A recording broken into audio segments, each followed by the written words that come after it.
بسم اللہ الرحمن الرحیم۔ السلام علیکم ورحمۃ اللہ وبرکاتہ۔ بچوں کیسے ہیں آپ؟ امید ہے آپ خیریت سے ہوں گے۔ بچوں آج میں آپ کے لیے ایک ایسا قصہ لے کر آئی ہوں جو کہ ایک گنہگار آدمی پہ ہے، جو کہ گناہ کرتا ہے، اپنے گناہوں سے شرمندہ بھی ہے اور چھوڑنا بھی چاہتا ہے، پر وہ ان کو چھوڑ نہیں سکتا۔ تو ایک مرتبہ وہ حضرت سیدنا ابراہیم رحمۃ اللہ علیہ کی خدمت میں حاضر ہوا اور عرض کی، عالی جاں مجھ سے بہت گناہ سرزد ہوتے ہیں، آپ رحمۃ اللہ علیہ مجھے گناہوں کا علاج تجویز فرمائیے۔ آپ رحمۃ اللہ علیہ نے پہلی نصیحت کی، نمبر 1، جب تمہارا گناہ کرنے کا ارادہ ہو جائے تو تم اللہ کا رزق کھانا چھوڑ دو۔ اس شخص نے حیرت سے عرض کیا، حضرت آپ کیسی نصیحت فرما رہے ہیں؟ یہ کیسے ہو سکتا ہے؟ جبکہ رازق وہی ہے تو میں اس کا رزق چھوڑ کر بھلا کس کا رزق کھاؤں گا؟ آپ رحمۃ اللہ علیہ نے ارشاد فرمایا، دیکھو کتنی بری بات ہے کہ جس اللہ کی تم روزی کھاتے ہو اسی کی تم نافرمانی کرتے ہو۔ پھر آپ رحمۃ اللہ علیہ نے دوسری نصیحت فرمائی کہ جب تمہارا گناہ کا ارادہ ہو جائے، یعنی تمہارا دل گناہ کرنے کو چاہے تو تم اللہ کا ملک چھوڑ دو۔ تو اس شخص نے عرض کی، یہ کیسے ہو سکتا ہے؟ میں جدھر بھی جاؤں گا اللہ کا ملک پاؤں گا، اللہ کے ملک سے باہر نکلنے کی کوئی صورت ہی نہیں ہے۔ تو آپ رحمۃ اللہ علیہ نے فرمایا کہ دیکھو کتنی بری بات ہے کہ جس کے ملک میں رہو اور اسی کی نافرمانی کرو۔ پھر تیسری نصیحت یہ فرمائی کہ جب تمہارا گناہ کرنے کا پکا ارادہ ہو جائے تو تم اپنے آپ کو اتنا چھپا لو کہ تمہیں اللہ دیکھ ہی نہ سکے۔ تو وہ شخص اسے کہتا ہے کہ حضور یہ کیسے ممکن ہو سکتا ہے؟ اللہ مجھے دیکھ نہ سکے؟ وہ تو دلوں کے احوال کو بھی جانتا ہے۔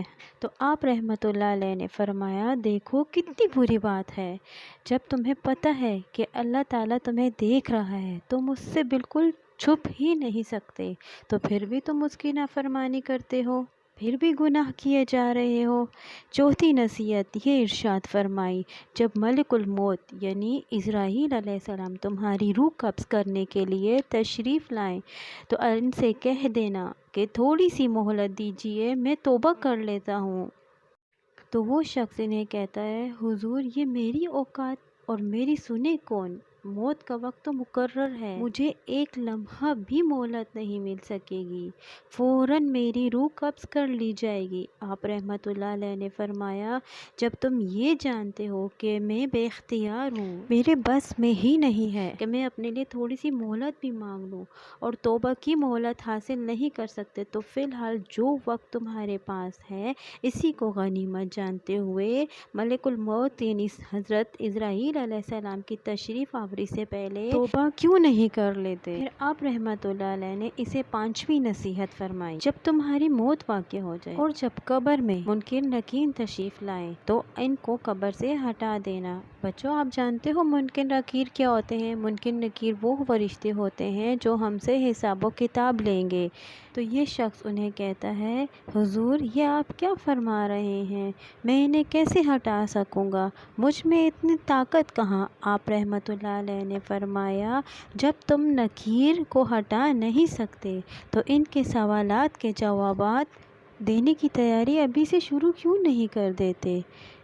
چھٹی اور آخری نصیحت کرتے ہوئے آپ رحمۃ اللہ علیہ نے ارشاد فرمایا، اگر قیامت کے دن تمہیں جہنم کا حکم سنایا جائے تو کہہ دینا میں نہیں جاتا۔ اس نے عرض کی، حضور وہاں تو گھسیٹ کر دوزخ میں ڈال دیا جائے گا۔